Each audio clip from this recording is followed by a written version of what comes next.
Back with the WMAY morning Newsfeed. I'm Greg Bishop, joined in studio now, if I can get this microphone working right. At 8:10 is Springfield District 186 teacher Kadence Koen joining us. Kadence, thanks for taking time. How are you? Good morning. Doing well this morning. Thank you. How are you? Good to hear. Not too shabby. I got to say, I woke up Saturday morning and got on my morning scroll, looking at the newspaper, drinking some coffee, what's going on Facebook, and I saw your post where you posted your vaccine card with a message about your status. And this, of course, is weeks after you have been raising concern of vaccine mandates and testing mandates, and even speaking in front of the Springfield School Board about possible actions they could take against you and others. So what did you post Saturday morning? I posted my vaccination card, and I posted my explanation that my stand has never been an anti-vaccination stand, although I do support the people that are anti-vaccination.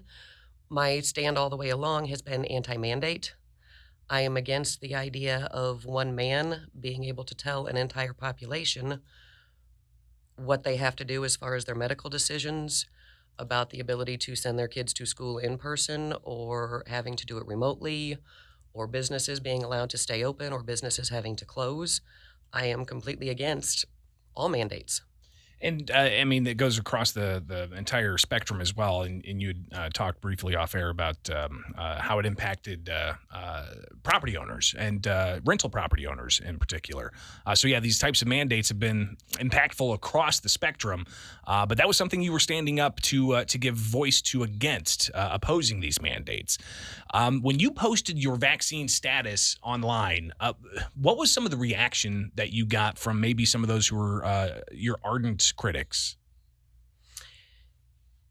They called me hypocritical because they didn't understand from the beginning that my stance has been anti-mandate, not anti-vaccination. If you look at the dates on my vaccination card, I was vaccinated in June for the first one and July for the second one, which was prior to any of the mandates coming out. That was a decision that I came to after my research and talking to my personal doctor, and decided that that was what was best for me and my family.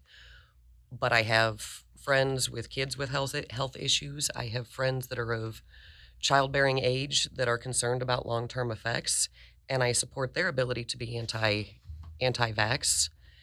And the idea that I wasn't the anti-vaxxer really blew a few people's minds. Why do you think that is? Why do you think that when you stood up and said, listen, I don't think people should be told what to do with their bodies. I don't think that people's jobs should be threatened if they have legitimate health concerns about vaccine mandates. Again, in your statements, that you didn't stand up and talk about microchips being injected in people, or about gain of function research and Dr. Fauci, or those weren't your talking points. You were focused primarily on the mandates and its impact on individual liberty. So why do you think that people automatically jumped to think that you were kind of in a group of people who were raising questions about the vaccine and whether it's, going to harm people or whatnot? Why were you being lumped into that group? I would assume that is because the stance I took was on the vaccine mandate specifically. If I'd have owned a small business, I joked when they were shutting down the businesses that I would have bought a bunch of snow shovels and called myself a hardware store so I could have kept my business open. But I don't own a small retail business, so that wasn't a stance I could take at that point. So this was the one that affected my world and gave me the ability to give voice to the anti-mandates. So I assume that that's why people rolled it in, because the anti-mandate rolled hand in hand with the vaccination, not hand in hand with the closing down of businesses or hand in hand with the inability of landlords to collect rent. We're talking with Kadence Koen. She is a Springfield District 186 teacher who for weeks has been opposing mandates from education and institutions that are requiring teachers to prove that they've had a vaccine. You, to this point, had not provided that proof, and you were opposing the mandates. What was it specifically that changed your mind to say, you know what, I'm going to go ahead and tell the school district, here's my vaccine card. I got vaccinated months before the governor even mandated it. Let's just put this thing to rest. Why did you have that change of heart? Was not a change of heart. I had hoped that we would be able to roll this through the court system, get the mandate stopped prior to me having to do this. But I reached the end of the wire with a school district, and I was not willing to not be a teacher anymore over this. I will continue to fight the mandates, and doing what I did gave me a voice about the mandates, but I'm not willing to not be a teacher anymore. Your students, how have they reacted to this, especially the posting you made on Saturday morning? They are super excited that I'm coming back, and why can't you get back sooner? Um, and I don't know if you've thought about how you incorporate. What area do you teach? Business. Business. Okay, interesting. Do you plan on incorporating your experience thus far into this? No, that's not going to be part of. The classroom is not the place to voice personal thoughts, personal issues, and personal beliefs. It's not the place to do it with kids. I will continue to do it through social media and hopefully through other media venues, but the classroom is not the place for that. We're talking with Kadence Koen, teacher at Springfield District 186. There are at least one other teacher that's being impacted by this, Kingsley Keys. He's a music teacher. He gave a statement to the State Journal Register. Have you guys been in communication at Yes. all? Tell me about that. Kingsley's a great man. He's a wonderful husband and a great father. And in addition to being anti-mandate, he is also anti-vaccination. He has a wife that's pregnant, he has small children, and he has serious concerns about the vaccination. And I support him 100% on his stance. So when it comes to others who have said that they're not going to get the vaccine, there was one teacher who stood up as well, saying that they're testing. They're gonna go ahead and do the testing, but they're worried about a slippery slope. What do you see happening when it comes to that concern of a slippery slope? Like, what's next? We've already heard from the CDC head that they could change what's considered fully vaccinated, right? It's been a slippery slope all the way along.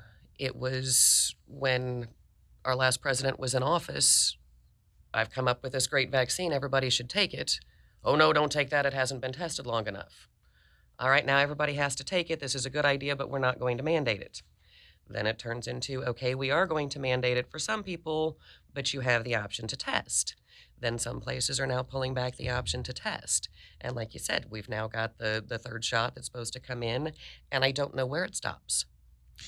Cadence, what's your ultimate message here that you want people to take away? Because again, when you first came out with your position, people would lump you into a particular category. I've been critical of mandates here on the air, and I think it may have confused some people when I shared that I got vaccinated, right?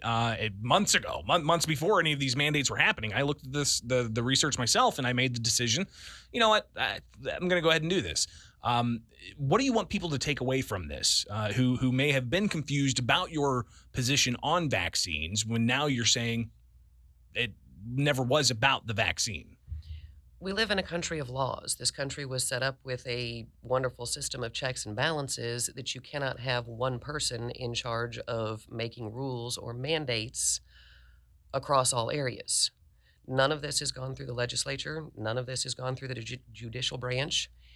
And I want people to stand up for their rights. I want them to stand up for what they believe in. I don't understand why anybody's not against mandates, because whether it's the vaccine mandate or the closing of business mandate or the closing of school mandate, eventually one of these mandates will affect everybody. And you start giving up rights, you're not going to get them back. Cadence, one final thing here. When it comes to the mandates, we're going to hear a lot more about kids and vaccines. And you've already had the Springfield School Board put a not a referendum, but a Recommendation. Thank you. A recommendation to ISB saying, hey, please make this a mandate. Is that something you think is going to further cause division in if they do come out and say, okay, we're going to go ahead and make this a mandate? I think the division will get larger when you start talking about people's kids. There are kids out there with pre-existing health conditions. There are kids out there with religious beliefs or families with religious beliefs. And people are willing to take a lot more for themselves than what they are for their kids. And I think this divide will get larger if that happens. You also had previously said that you were using kind of the Healthcare Right of Conscience Act to raise concerns about these mandates. Your reaction to what happened at the state legislature and anticipating that the governor is going to sign this. They had over 50,000 people say, don't do this.